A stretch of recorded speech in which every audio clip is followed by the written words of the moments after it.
Hi, everyone. So we're going to get started now.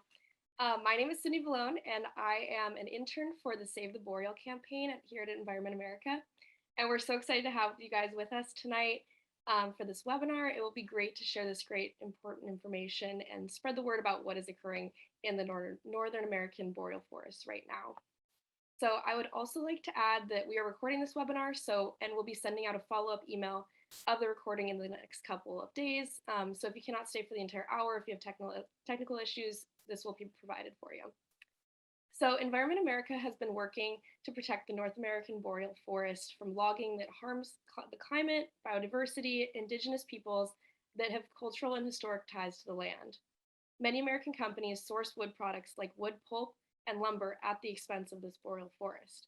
Recently, Environment America has teamed up with several other environmental NGOs to convince Procter & Gamble, the producer of Charmin, Puffs, and Bounty, to stop sourcing wood pulp, which they use to make toilet paper and tissue paper products from this incredible forest. We still have a long way to go to protect the Northern American Boreal Forest, which is why we're so excited to have you guys with us tonight for this webinar about why the forest is so critical.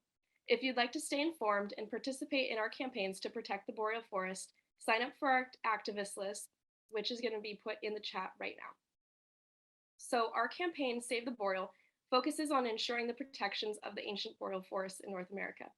Each minute, 1.5 football fields in North America, the ancient boreal forests are cut down to produce lumber and single-use products like toilet paper and tissues. So it's important for us to take action right now. We have speakers from different backgrounds who will share their unique perspectives on the environmental damage occurring right now. We are joined by Dr. Jeff Wells, the Vice President of Boreal Conservation at the National Audubon Society, Jennifer Skeen, the National Climate Solutions Policy Manager at the Natural Resources Defense Council, and Dr. Helene Genet, the Assistant Professor at the University of Alaska Fairbanks. Each speaker will be speaking for 10 to 15 minutes, and we'll be holding a 15-minute Q&A at the end of the webinar. Abby is my fellow intern that is with the Save the Boreal campaign, and she will be running the Q&A session later on. We are also joined by our supervisors, Sammy and Len. All right.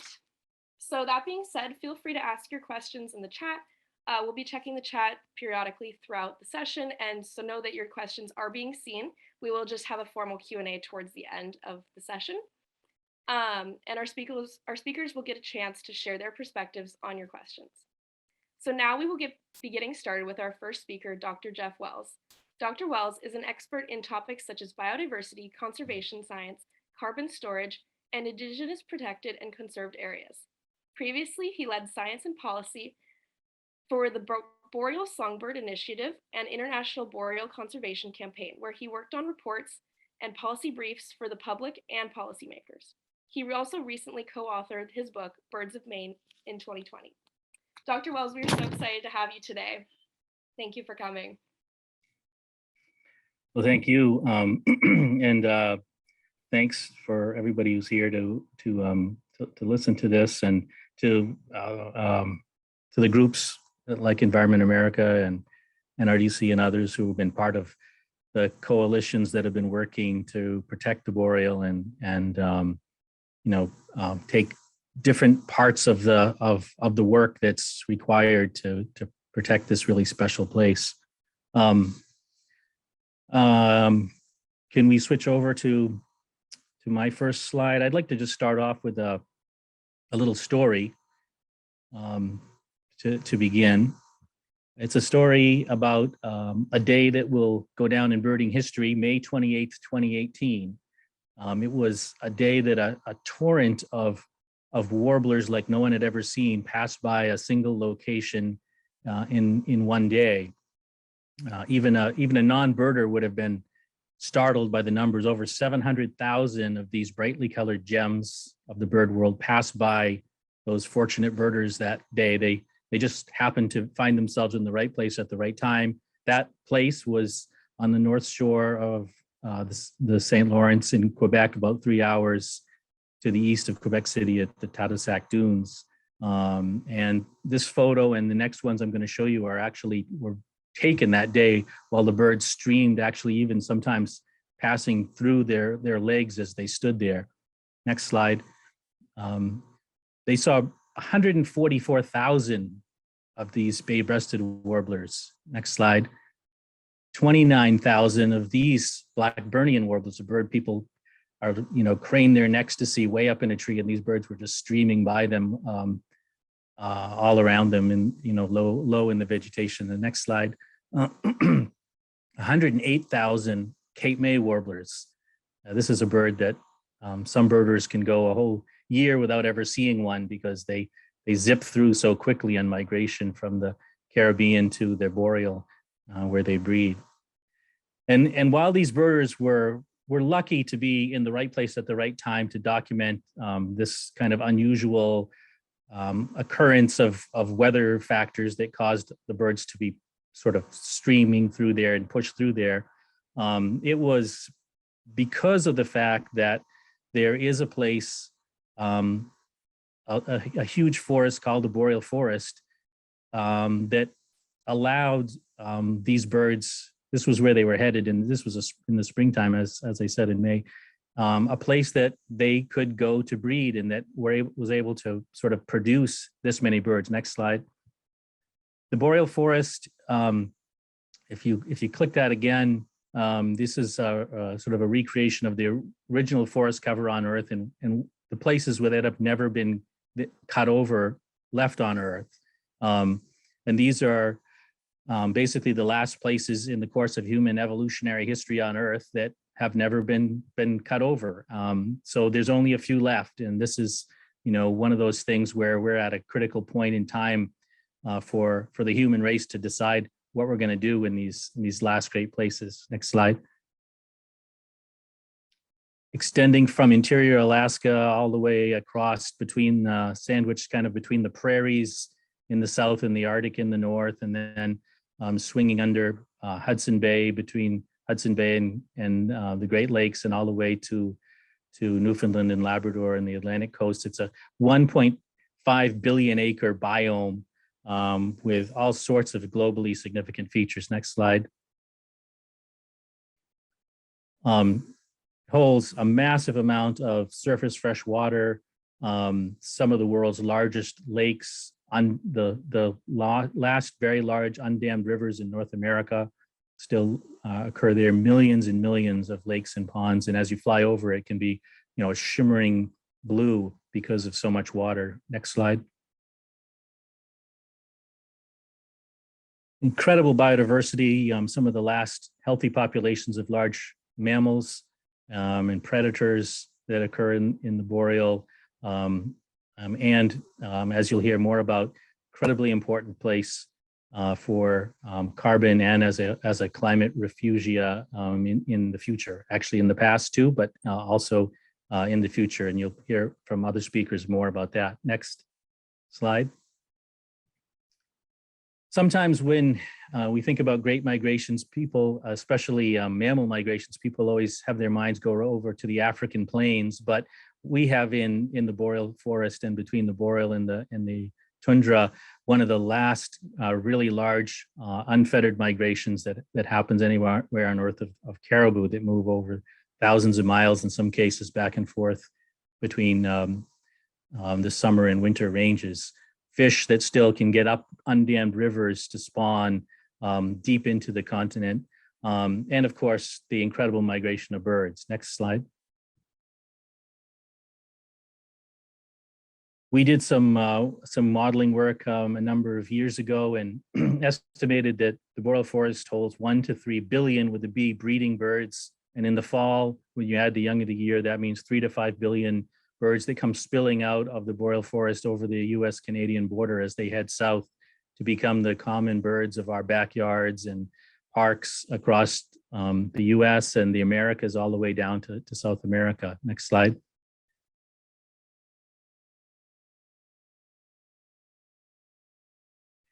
And it's birds of all sorts. It's everything from waterfowl to woodpeckers to warblers and shorebirds, sparrows, flycatchers, all kinds of birds. Next slide.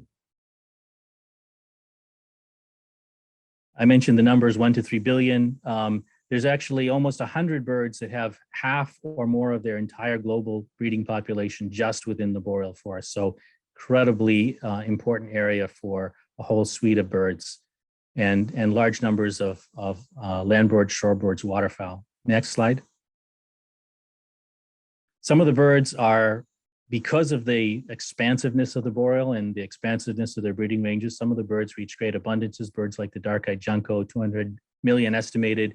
And interestingly enough, that's one of the birds that's most commonly counted in things like the Great Backyard Bird Count, what people do in February all across North America. The reason it's one of the most common, well, it's because it has a great large area to breed in. And you can see some of the other birds that reach high abundances.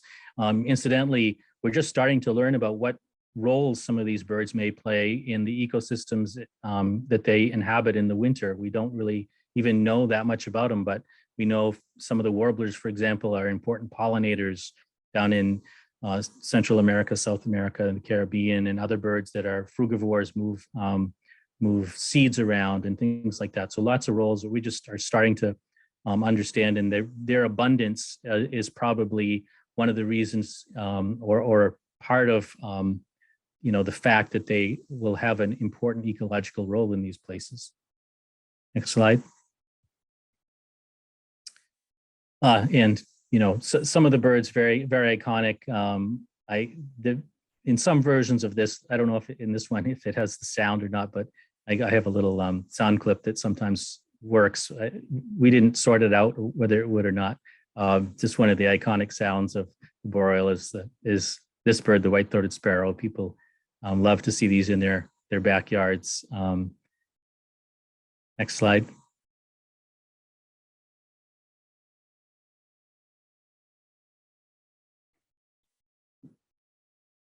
And this, just to give a sense of the connectedness between where white-throated sparrows winter, which is shown here over much of the eastern US. This is from eBird data that Cornell has produced the maps from. And ideally, I'm not sure if you click the forward button on this, if it'll work, but no, it didn't, I guess, unless you see a little play button somewhere in there.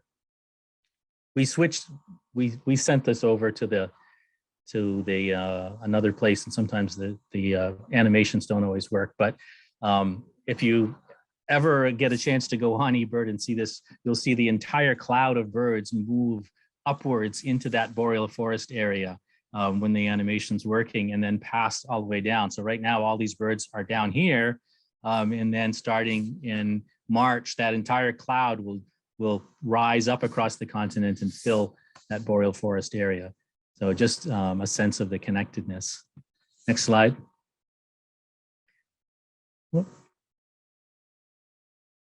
So the boreal forest is this incredible place that holds all of these special resources, including birds, but it is an area that is also seen by many large corporations as a place of great opportunity for natural resource extraction industries. And one of the things that we are seeing now in the boreal is that the southernmost part of the boreal is heavily impacted by especially forestry, but also in some areas by oil and gas and mining. And there's the frontier of expansion continues to move north. This is in red here in this map is kind of the footprint of various kinds of linear disturbances across the boreal forest, overlaid with the breeding range in orange of the evening grosbeak, which is a bird that's declined by more than 70%.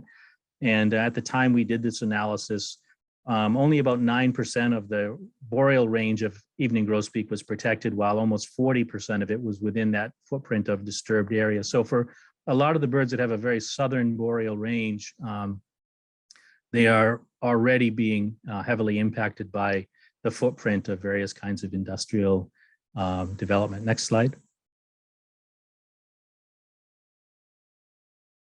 I've got these slides are slightly out of order, but this is another slide just to show you again the connections of some of the boreal breeding birds and where they stop over and spend the winter. Just showing you this particular one, which is one of the more abundant ones, and actually, sadly, one of the birds that, if you've heard about the 3 billion loss of birds that we've had over the last 40 years. This is one of the ones that accounts for a lot of that loss because they're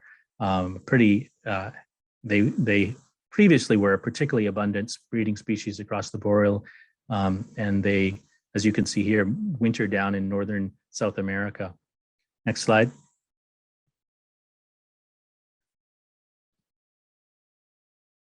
So as I said in that earlier slide, the boreal is really being quickly and heavily impacted by lots of different kinds of industry. This is a description of some of them. Hydropower as well as an issue. And the other speakers will, I think, talk a little bit more in detail about some of that. Next slide. One of the opportunities we have in a place like the boreal, because as I mentioned, it still is one of the areas that has very large intact areas of forest. And so we have an opportunity to do something completely different from what we've done in the rest of the world, where we're trying to piece together patches of forest or restore what's already been degraded. We have an opportunity to protect very large areas that are still intact. And that kind of lines up with the new science about what we need if we want to maintain all the conservation characteristics and values that we want in the future. We know that already within the Convention on Biological Diversity, they're ramping up the old benchmark for how much should be protected. I think it started off at about 10%, moved to 17% in 2020, and now they're discussing trying to have it move up to 30% by 2030. All of this is based on a whole suite of science, new science that's saying you really need to protect a larger portion of the landscape if you want to have all those values that are out there. And so, next slide. We are fortunate that many of the Indigenous governments and communities and leaders across the Boreal Forest already knew kind of inherently about the importance of protecting a much larger portion of the landscape from their own traditional knowledge. And we've seen incredible leadership in Indigenous governments to move forward some of the largest land conservation happening in the world today. Next slide.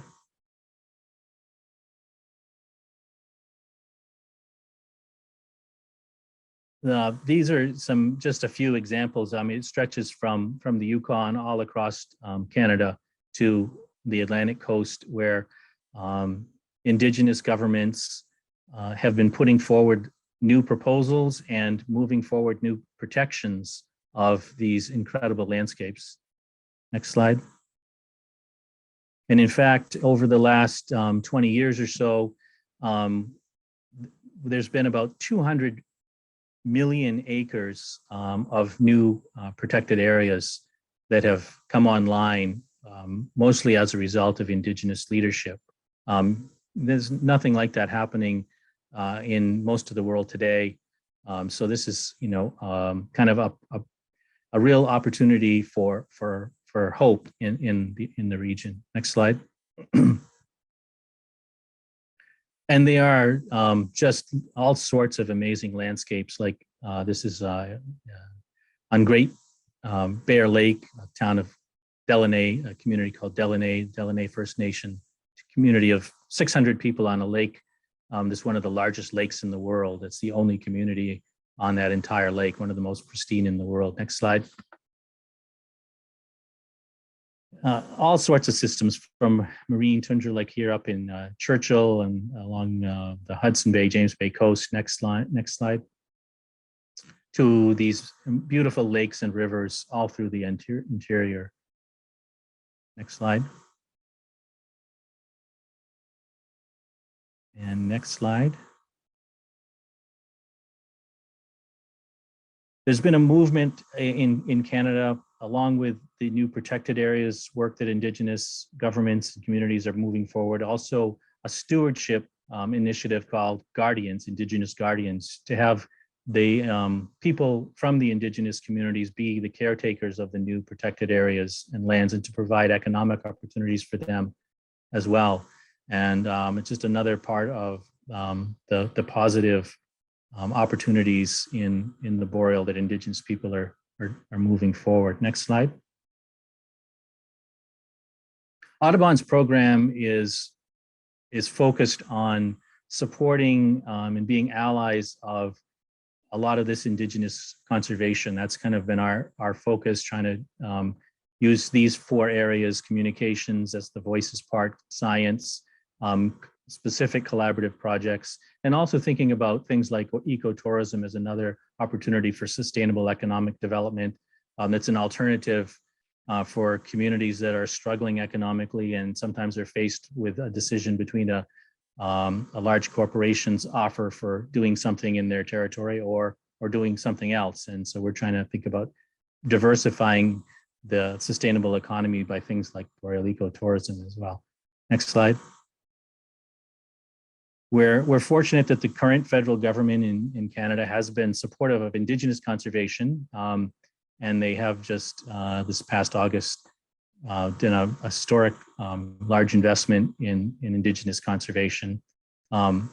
There's other parts of what they're doing that is not as helpful, and many of our provinces in particular are not particularly supportive of some of the kinds of conservation needs we have. But you'll hear more about some of the more challenging parts of the issues of boreal conservation and natural resource extraction and carbon issues and climate change from the next speakers. I'll stop there. Thank you so much, Dr. Wells. We were so happy to have you with us. It's so interesting to see like the impacts on these birds in particular. So our next panelist is Jennifer Skeen. Jennifer works with Indigenous peoples and Canadian partners to protect the Boreal Forest from logging and other threats. She first joined the National Resources Defense Council as a Ford Fellow in 2014, and she now works for the NRDC as the Natural Climate Solutions Policy Manager. Jennifer, we're so excited to have you today. Thank you so much, Sydney, for having me. And thank you to Environment America for setting this up and for all of the work that you do in support of this really vital ecosystem. And thank you to Jeff for teeing up so well, especially the first start of my presentation. I think we can go through my first slides relatively quickly because I certainly don't have too much to add to your great presentation. What I'm going to focus on is really the devastating climate impact of industrial logging in Canada's boreal forest and how Canada is sweeping the impact of that logging under the rug. Through a series of accounting and regulatory loopholes, the government of Canada has actually really drawn a curtain over the logging industry's carbon emissions, allowing the sector to escape scrutiny for its really substantial climate impact. And so I'll talk today about how that's happening, what that means for both Canada and for the climate, and the opportunities that will come from deconstructing that forest facade and actually meaningfully protecting primary forests. So I think we can go, you've already gotten the map from Jeff, so we can go to the next slide. So you've already heard from Jeff about the magnificence of the boreal. Next slide. It's home to over 600 Indigenous peoples who, as Jeff described, whose ways of life are inextricably tied to the forest. Next slide. It's also a final refuge for wildlife, many of which has disappeared from the rest of the continent. So the boreal is really a retainer of a legacy of environmental heritages that were lost long ago across the rest of North America. And you can see here the pine marten in the upper left, the boreal caribou, which Jeff already spoke about, and then the Canada lynx in the bottom right. And then, of course, Jeff spoke to the critical importance of the boreal for billions of migratory birds who spend their summers nesting in the boreal and then fly with their young and herald south for the winter and herald the onset of autumn for all of us here in the US. But what I want to particularly home in on today is the boreal's critical importance to the global climate. The boreal forest globally is actually the most carbon dense terrestrial biome on Earth. It stores about twice as much carbon as tropical forests. And in Canada alone, the boreal stores twice as much carbon as the world's oil reserves. And so this is a vast carbon reservoir that is absolutely critical to meeting global climate targets. We have to keep this carbon locked up if we are going to avoid exceeding 1.5 degrees Celsius warming. One thing to note is that unlike tropical forests, which store most of their carbon in their biomass or their trees, the overwhelming majority of carbon in the boreal is actually locked up in the boreal's really cold, slow decaying soils. And that'll be important in a few minutes when I get to that piece. Next slide. Yeah, great. Well, Canada, as we know, enjoys a global reputation, especially among Americans, of being an environmental leader, in part because of obfuscation tactics that I'll discuss in a minute. Its logging industry is, in fact, systematically eroding the boreal forest, with little in the way of federal or provincial policies to mitigate these impacts, or at least far, far too little on the books. Each year, the logging industry actually clear cuts more than 1 million acres of boreal forest, and much of this is happening in never before logged primary forests. In fact, Canada has the third highest loss of intact forest landscapes in the world, behind only Russia and Brazil. And you may actually be more familiar with the term old growth forest, especially if you've been following sort of the Second War of the Woods in British Columbia.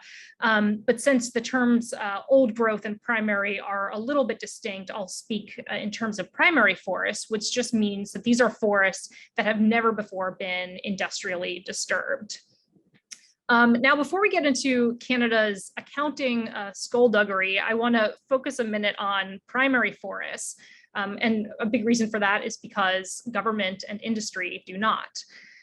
You've probably heard claims from companies, whether it's Procter & Gamble, who Environment America spoke about earlier, or other sourcers of wood from the boreal, about how they replant the trees that they cut down.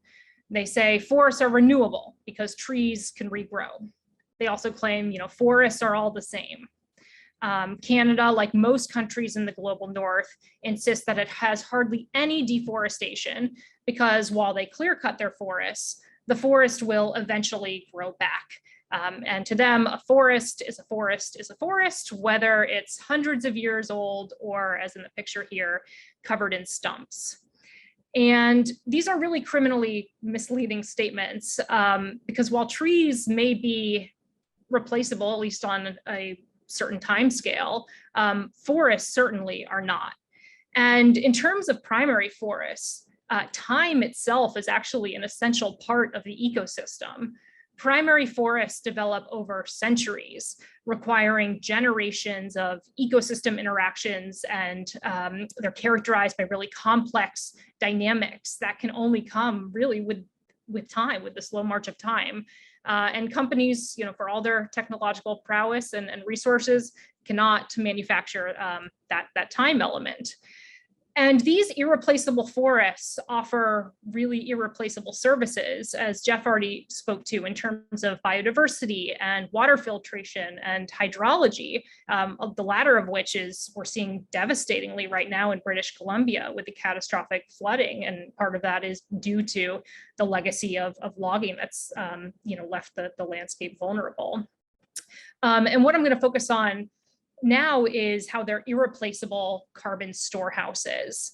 Primary forests can store up to 70% more carbon than previously logged forests.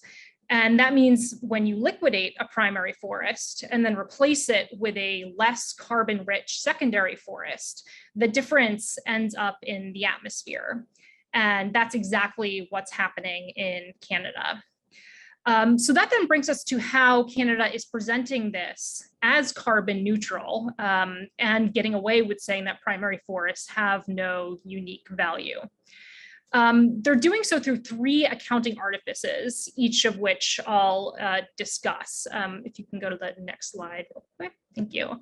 And then after I go into that, I'll also discuss how they're also expanding this unique forest carbon rulebook into how they actually regulate carbon and having another carve out for the logging sector through their carbon pricing system. So next slide. Don't get too overwhelmed by this chart. I'll walk through it. And I know that accounting is a bit of an intimidating topic, so I will keep this very high level and we'll get through it together.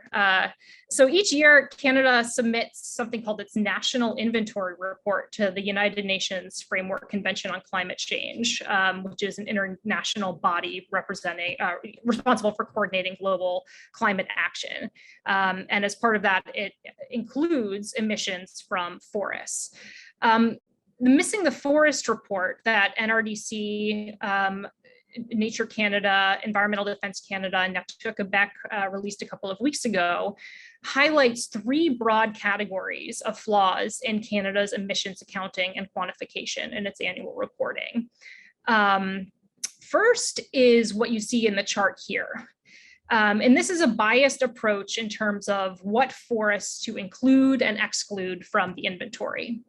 Now, countries' national carbon inventories are supposed to only include anthropogenic or human-caused greenhouse gas emissions, but Canada includes vast areas of forests that have had really no meaningful human intervention whatsoever. They're neither formally protected, nor have they been logged before. They're sort of in this policy interstice, awaiting eventual logging.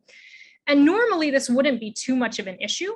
And that's because, as you see in the far left of this graphic, where the white arrows are, under normal conditions, a primary forest is roughly carbon neutral, with the emissions from the forest from major wildfires roughly being offset by the carbon that the forest removes from the atmosphere. But the problem is that Canada is only including the sink part of the equation in its inventory. So under the principle that it should only count human-caused emissions, Canada is excluding from the inventory forests impacted by major wildfires. But at the same time, it's including vast areas of carbon-absorbing primary forests that, just like the wildfires, have carbon flows that, of course, are independent of direct human intervention. Nobody planted those trees. They're not formally protected. And in selectively excluding the primary forests when they increase emissions, but including them when they remove carbon from the atmosphere, Canada has basically manufactured an artificial carbon sink of approximately 80 megatons of carbon dioxide annually, which is equal to about 10% of Canada's greenhouse gas emissions. And then as the chart here shows, applied on top of logging's emissions, that sink then makes the carbon intensive logging sector actually appear to be roughly carbon neutral.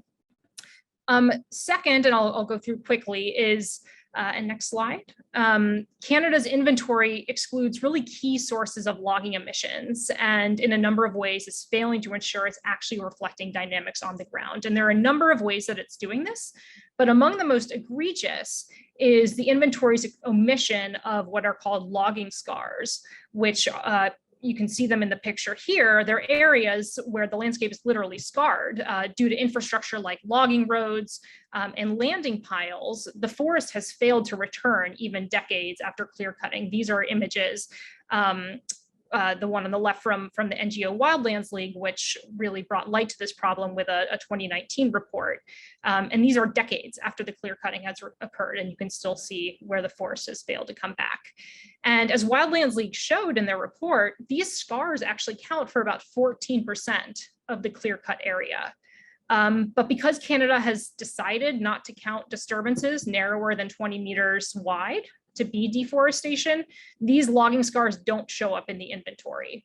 And of course, that failed regrowth has a carbon impact, and under very conservative assumptions, that carbon impact is at least 13 megatons of carbon dioxide annually. The third one is one of the more difficult to grasp concepts, so I'll just touch on it very, very briefly. Canada has set, next slide, a climate targets to hit by 2030. So it's committed to reduce its overall emissions by 40 to 45% by 2030. And in calculating that reduction for every other sector, Canada judges those climate targets relative to a 2005 baseline. So what emissions were in 2005, reducing those by 40 to 45% by 2030. But in the logging sector, Canada is doing something entirely different. They've thrown out the 2005 baseline and have adopted something called a reference level, which is basically what emissions would have been had logging continued business as usual. And what this does, long story short, is it makes the targets for the logging sector easier to hit by 19 megatons of CO2. And it means that Canada's overall emissions targets are not as robust as they claim because of that 19 megaton asterisk. Okay, you can all breathe easy because I'm done with the accounting technicalities. I'm a lawyer myself, so it's always definitely always a little scary to wade into the accounting side of things. But in terms of the last way that Canada is really giving special treatment to the logging sector, the logging industry is actually also exempt from Canada's carbon pricing regulation, which not only gives industry a free pass for its impact, but eliminates any incentive for the industry to be embracing climate-friendlier logging practices that would actually help to align it with a climate-safe future. Next slide, and I think we can actually go to the one after that. And what all this amounts to is a carbon policy regime that really makes Canada's logging sector appear to be carbon neutral. It means that Canada's entire forest and climate policy framework rests on a very broken foundation that downplays the value of primary forests and the cost of failing to protect them. And it contributes to the narrative that the picture on the left, which is a picture in the tropics, is somehow different from the picture on the right, which is a picture from Quebec. The idea that what is happening on the right is not deforestation, is not actually all that impactful, despite the image that you see in front of you and the fact that that carbon-rich forest is now gone. It also, removes it hampers Canada's credibility in terms of partnering with the Biden administration to advance natural climate solutions, and in calling on for the protection of forests in the global South. And this is all really a shame because Canada has so much to gain by dismantling this facade that it's set up.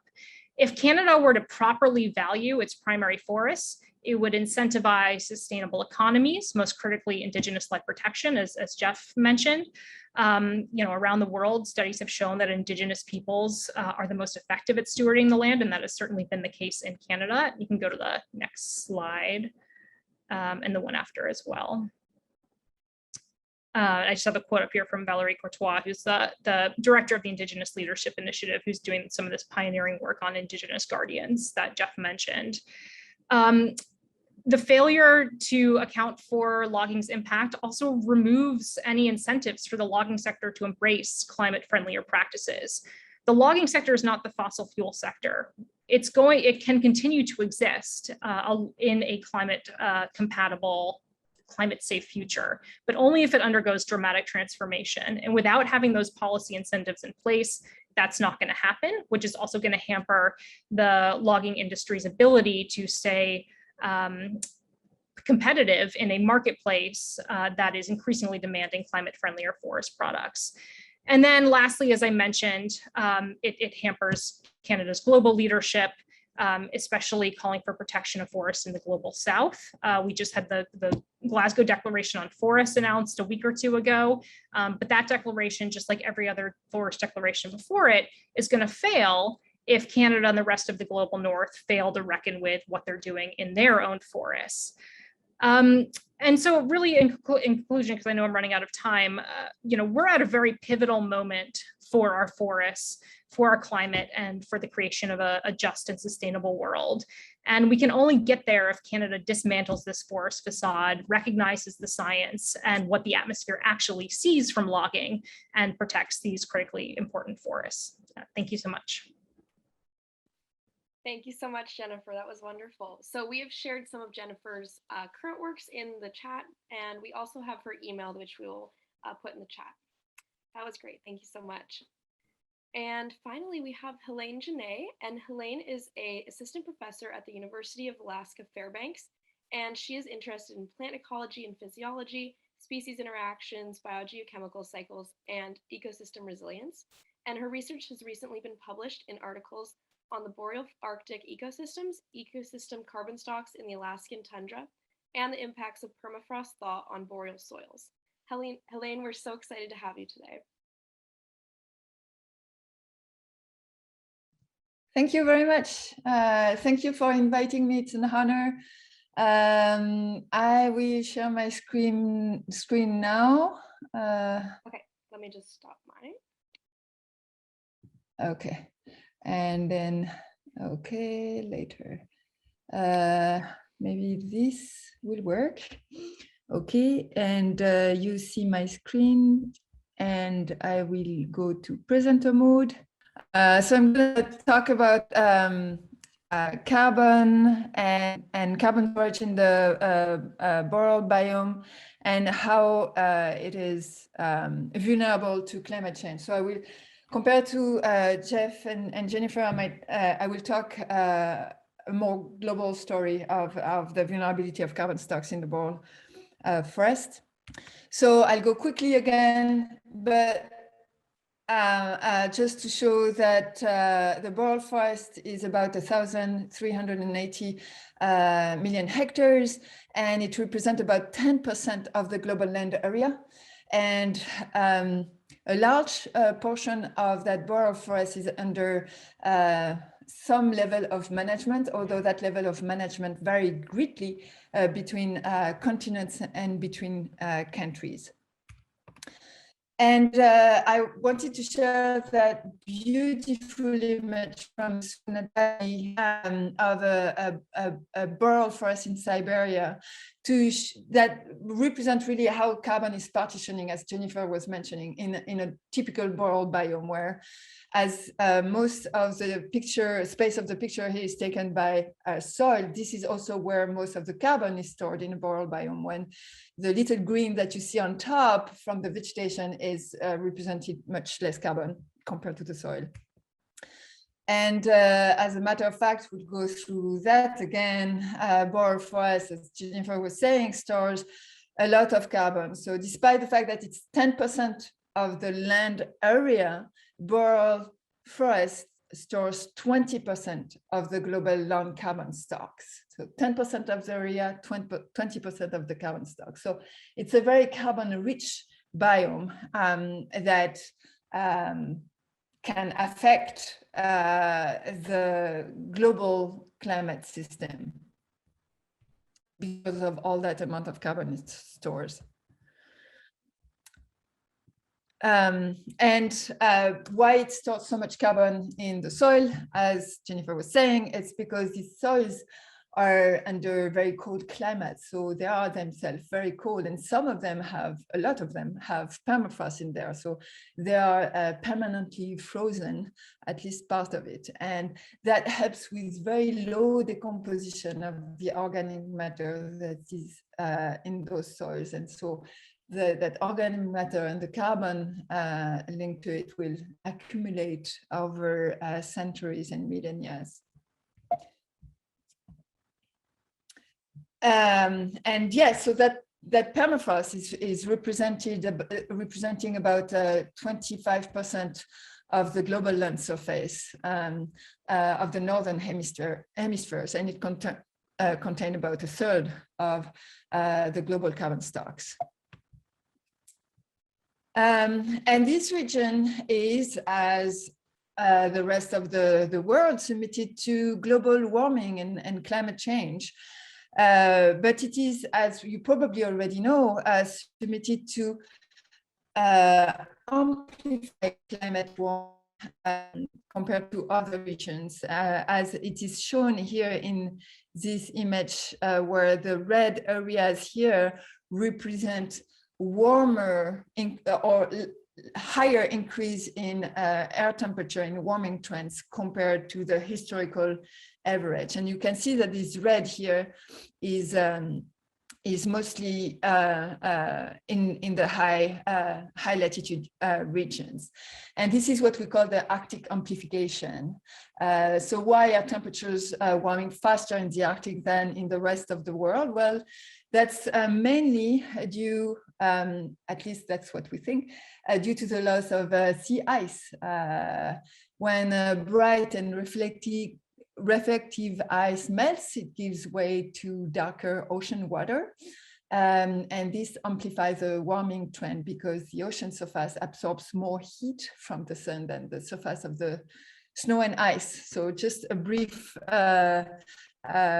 lecture on the Arctic amplification. So not only there is a lot of carbon in these areas, but these areas are facing amplified or faster warming trends than the rest of the world. And there is also other processes that are explaining these Arctic amplification and in particular thunderstorms in the tropics that are actually pushing heat in upper layers of the atmosphere and sending that heat to the high latitude regions. But anyway, enough of the physics. These boreal forests then are climate sensitive. The biome boundaries are determined mostly by climate. This is a picture of a tree line in the Brooks Range, and tree line is moving up altitudinally and latitudinally in response to warming, which is a good thing. But there are also negative effects of that warming. Remote sensing data, so data acquired by satellites, can assess the level of greenness of the vegetation. And when repeated over time, you can assess how the greenness of the vegetation changes over time. And this example of this analysis of greenness of vegetation over time by Peter Beck in 2011 shows that in the Boreal region, the greenness of the vegetation actually decreases over time, which is very likely related to decline in tree productivity and also mortality. Due to various factors we're going to talk about later. Mortality instances has been also shown and detected from aerial photographies in the southern boundaries of the boreal biome. So although we have a northward movement of the boreal biome, the southern boundary is going north as well. So we are not necessarily increasing the extent of the boreal biome. So boreal biome being a climate sensitive biome, it's also shaped by infrequent and large disturbances. And Jeff and Jennifer have talked about some of them. Fire, insect outbreak, drought, windthrow, and thermochorus, which are disturbances associated with permafrost, are probably the main one. But above all, wildfire is probably the main driver of a huge change in the carbon balance in the Boreal region. And each of them have different footprint. They affect the vegetation differently. But I'm going to focus the next slide on the effect of wildfire. So this map here by Sylvie Gauthier represent the in red colors where wildfires are impacting ecosystems across the boreal biome. And as a result of warmer and drier climate, fire regime has been intensifying over the past 2-3 decades. Both in fire frequency and fire severity, and the size of the fire as well. And this is shown by this graph here that represent annual area burn in Alaska in blue and Canada in red, and you can see looking at the dotted lines, how these area burn tend to increase, especially after 1980, roughly. And when the forest burns, it releases carbon to the atmosphere, both from the soil and from the vegetation. And it released it in the form of carbon oxides, so carbon dioxide and methanes, which are potent greenhouse gases. And so we've used model, the scientific communities, we use different approach to assess how much carbon is released by these fires. But one approach is to use models, ecosystem models that we run across large areas. And here is an example of such model simulation for the historical period across Alaska. And this is a budget of the carbon balance for the entire state of Alaska for that 1950 to 2009 period, where the boxes represent the changes in the carbon stocks in the vegetation here and in the soil and dead woody debris here. And you can see that both in the vegetation and the soil, the carbon stock has been decreasing at a pace of around 8 teragrams of carbon per year in Alaska. And the primary productivity, so the productivity of the vegetation here, symbolized here, represent about 96.5% of teragrams of carbon per year.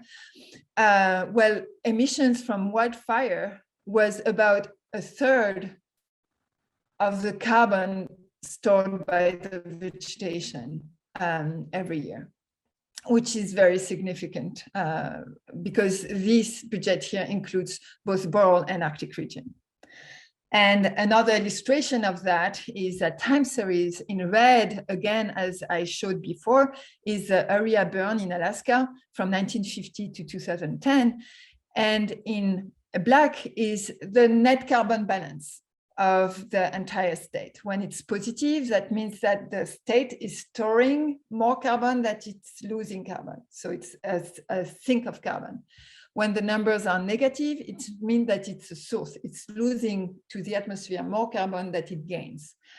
And you can see that during large fire years, you have a huge loss of carbon in Alaska, both in Arctic and Boreal regions.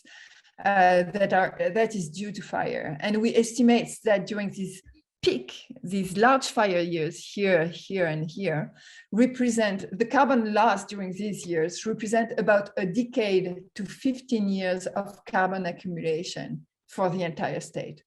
One large fire years equal 10 to 15 years of carbon accumulation in Alaska. So a huge, very important disturbance to take into account. Another one, if I have time, I don't know. Can I continue? Yeah, okay. I see nodding, so I'll continue. Another environmental drivers, in addition to logging that was mentioned by Jennifer and wildfire that I just mentioned, that is important and determining Boreal carbon budgets is the permafrost degradation. As climate is warming, permafrost is dying, and models show that even with the most optimistic climate simulations, we will lose significant proportion of permafrost area by 2100. And this is not great news because as permafrost is dying and soils are getting warmer, decomposition will kick in faster, and carbon and soils will start to lose more carbon than they gain. And this carbon that is lost from the soil getting warmer and the microbes decomposing more of the organic layer will contribute back to the warming trends. And this is the cycle of death, basically. And so some evaluation using models, the same type of models that I mentioned for wildfires, evaluate that about roughly 10% of the carbon that is stored in the permafrost will be released to the atmosphere as a consequence of future permafrost thaw. This is a beautiful slide that I stole from Tetcher from Northern Arizona University.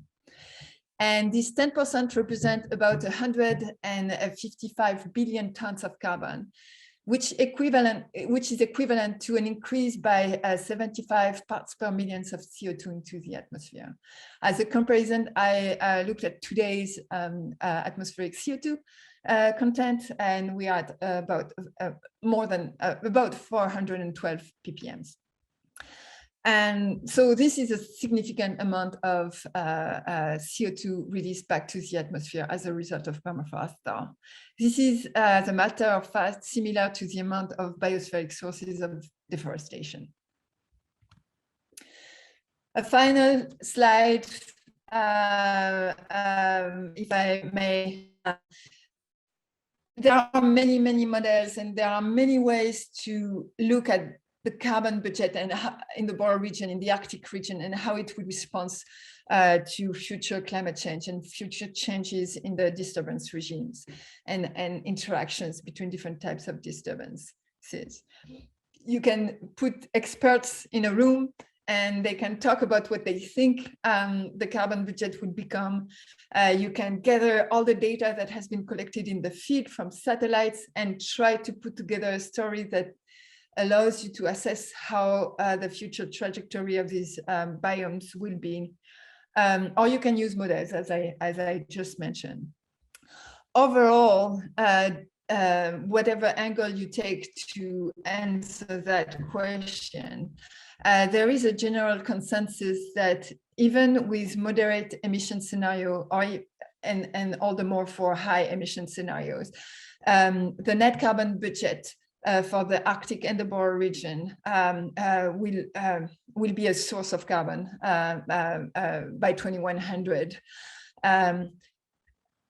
For both types of emissions. You can see also a trend that more scenarios also predict some sink of that high latitude region. I have no time to talk about that, but if you have questions, please ask me. I can explain why. But the general consensus is more for a source of carbon. And this is a few words of conclusion that I will let you read because we are running out of time. Thank you for your attention.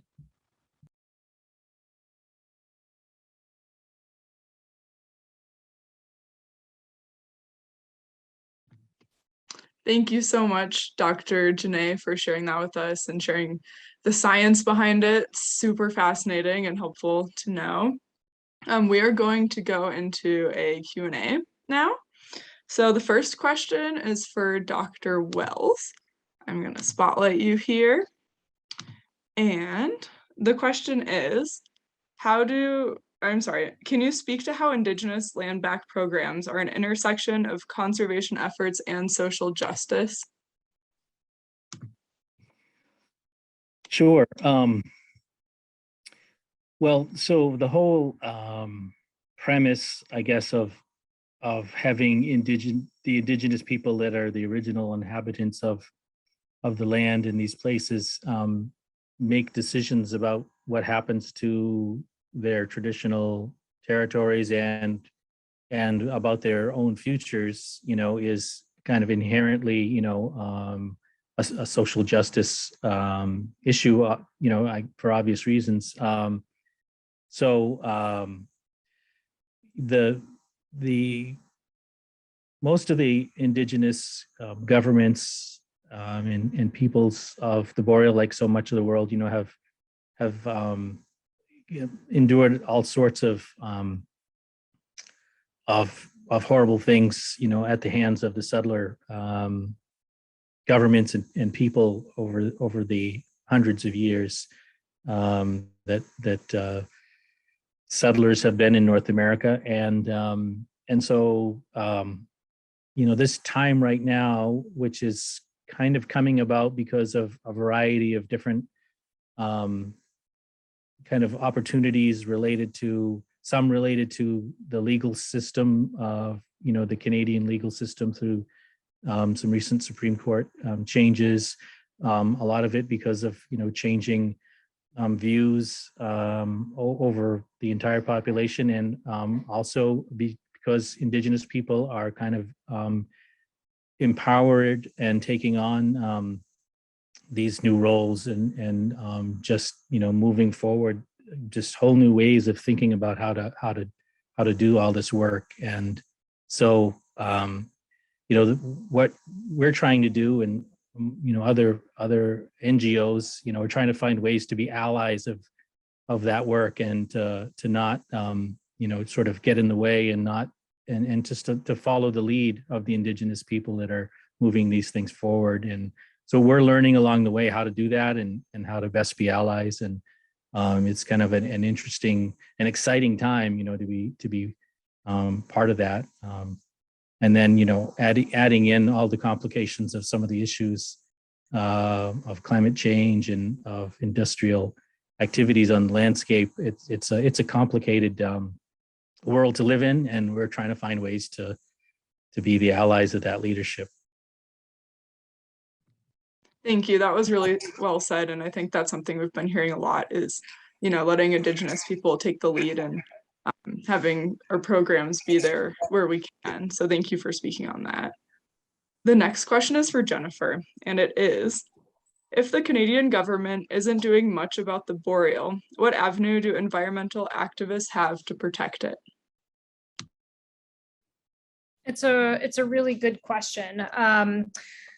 Well, I mean, I do think there are a number of opportunities. One is, I mean, there, as citizens, for Canadian citizens, but also for people who are trying to push globally on natural climate solutions, pushing in both the US and Canada for our federal leaders to be taking up this issue of forest carbon accounting, of implementing, policies like 30 by 30 that Jeff alluded to in a way that actually protects the areas that are most threatened and most biodiverse and carbon rich, and doing so in a way that centers Indigenous leadership. So first and foremost, using power as citizens. The other way is in terms of our consumption. 80% or so of forest product exports from the Canadian boreal actually end up here in the United States, sold by companies like Procter & Gamble in the form of toilet paper, paper towels, lumber. And educating yourself about where these products come from and how to ensure that they're being sustainably sourced, but also, most importantly, putting pressure on the companies themselves. I mean, these are companies that in many cases are, Fortune 50, Fortune 100 companies that have vast footprints and resources and can be leading the way towards shifting to more sustainable business models, but have remained intransigent so far and mired in myths around the sustainability of the logging sector that are simply not true. I mentioned the claims about you can just replace a primary forest, which is absolutely not the case. And companies like Procter & Gamble repeat that claim over and over. So holding those companies to account and demanding products that do prioritize Indigenous rights and forest protection, and that will help us move into an economy that is sustainable and just and climate safe. Thank you. That is so true. And I think that it's such a complex issue. So thanks for giving us a couple of companies and sharing some more information on that. The next question is for Dr. Janae. Permafrost seems to be very important to our climate, yet most of us are really living in distant places from where it exists. So how can we make the argument that permafrost is important to people all over the world, and how does it impact our daily lives? So the main argument is that the carbon that, like this 75, if you have one number maybe to remember that would probably fuel this argument, is these 75 ppms. Permafrost thawing will release carbon to the atmosphere, and the amount of carbon that can be released to the atmosphere, if we continue on that trajectory and don't do anything to fight climate change, will represent a significant increase in more warming and more release of greenhouse gases to the atmosphere, to the point that it will affect the climate globally, not only in high latitude ecosystems. So that permafrost that is way up north and far from you can actually, by dying and releasing that carbon to the atmosphere and these greenhouse gases to the atmosphere, impact the climate where you live. Perfect. Thank you. That's a good thing. You gave us a lot of science, and it's nice to have that one thing to hold on to. We have time for one more question. I think I'm going to go with a bird question for Dr. Wells. How do birds represent the health of an entire ecosystem, and what impacts do they have on other plants, animals, and people? excuse me, birds are great indicators of all sorts of things. I mean, of course, there's so many species and they all have different roles, ecological roles and that sort of thing. But increasingly, we're seeing birds used as sort of taking whole groups of birds that use a particular habitat, for example, to use as an indicator, look at whether they're increasing or decreasing to give a signal, to understand better what the health of that ecosystem is, but also what some of the factors might be that are impacting them. The roles that birds play in everywhere. I mentioned briefly, the idea that all of these billions of birds that leave the boreal and come down into the U.S. and Central and South America and the Caribbean, have all these roles that we have often just barely scratched the surface of even understanding. But everything, like I say, from pollination to insect, lowering insect populations to moving seeds around, to excavating, trees, the woodpeckers do, and just all sorts of things, all kinds of critical services. So yeah, lots of roles that we're just barely starting to understand. But with all these things, there's the kind of the famous line about if you take a cog out of the wheel, everything will fall apart, or the line out of the string out of the cobweb, the spider web, it falls apart. And so all these things are interconnected, and so trying to maintain the trees and the carbon and the whole ecosystems together, intact, will make the bird populations have a better chance of being healthy and surviving, especially with the changes that we're going to see from climate change. Even if we are successful in better capping emissions, we've built in some change that's going to happen anyway. So we need the boreal as one of the places of refuge for so many species that are going to be kind of pushed around and dealing with a lot of climate change impacts. Thank you, Dr. Wells. I think that's a good thing to hold on to as well, is that even one animal can show so much about the entire ecosystem. And I think that's just a really helpful way to think about it. So that's all the time we have. I would like to once again thank all of our speakers, Dr. Wells, Jennifer Skeen, and Dr. Janae. We really appreciate you all taking the time to share your knowledge and expertise with us. I think we've all learned something. I know I have. I'd also like to thank my people at Environment America, Sydney, Sammy, and Len, for helping us put on the event. And of course, thank you everyone who came in attendance and paid attention and shared your questions with us so that we could have such an insightful discussion about the Boreal Forest. We will be sending a follow-up email that will have a video of this event. So if you missed a part, or if you have a friend who wants to watch it, please send it. We love that. There will also be a link, which I believe Sammy also sent in the chat, which you can join a sign-up sheet, which will basically just put you on a list, and you will get information about what Environment America is doing with the Boreal Forest if you want to get more involved or learn more.